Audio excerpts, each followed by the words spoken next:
Hey music fans, it's John from Album Review TV. It's time for a review of Yumi at Six's fourth studio album titled Cavalier Youth, due out January 28th. Make sure to follow me on Facebook and Twitter to stay up to date on all of my content that's coming out. Links are in the description down below. Yumi at Six are a rock band from England with traces of post-hardcore and harder rock in their earlier albums. In more recent days, we've seen them, especially on this album, Cavalier Youth, switch towards a more radio-friendly rock sound. And I was kind of wondering why this shift would be, what could cause that, what was behind it. Then I did a little bit of research, realized who produced this album, Neil Avron. Does that name sound familiar to you? I think it might, because he's the one who's produced most of Yellowcard's studio albums, and while he's done a great job with their sound, I don't think that he's necessarily a good fit for Yumi at Six. They've had more of a harder rock edge to their music, and I think now it's just kind of been watered down. Honestly, a lot of times on this record, I'm feeling like it's Yellowcard meets Daughtry, and that is not a good thing to be feeling. Live to Lie is a prime example of this. Just feels super weak to me, a wannabe anthem, a mediocre at best rock track. This album marks a sudden shift towards radio-ready alt-rock like I was talking about, and it's just a bit polarizing. The lyrics really struggle here on this record. I think it's great that the band has these positive vibes flowing, but it also seems like their creative edge was lost along with some of the anger. It's no secret that some of the best tracks on this record come when they play more aggressively. Take Fresh Start Fever and Room to Breathe, for example. Another problem that I have for this record is that you might think it's a petty complaint that I have here, but the song titles, they're so cliche and generic for the most part.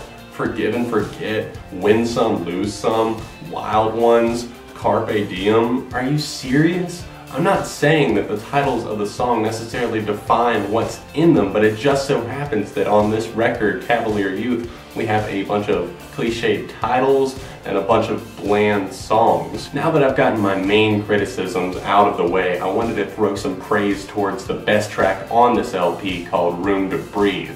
The track feels like a perfect continuation to the last album, Sinners Never Sleep. Musically, this song is a thrill ride with vocals to match its intensity. Passionate and angsty lyrics really drive this track, along with the guitars. Just really feel powerful here on Room to Breathe, showing that the band really are still capable of making truly great songs. Win Some, Lose Some is a track that overcomes its generic song title, but still does slip up here and there. The Hunger Games reference within this song honestly made me cringe. I like the Hunger Games series, but I think most of us can agree that that line was incredibly cheesy.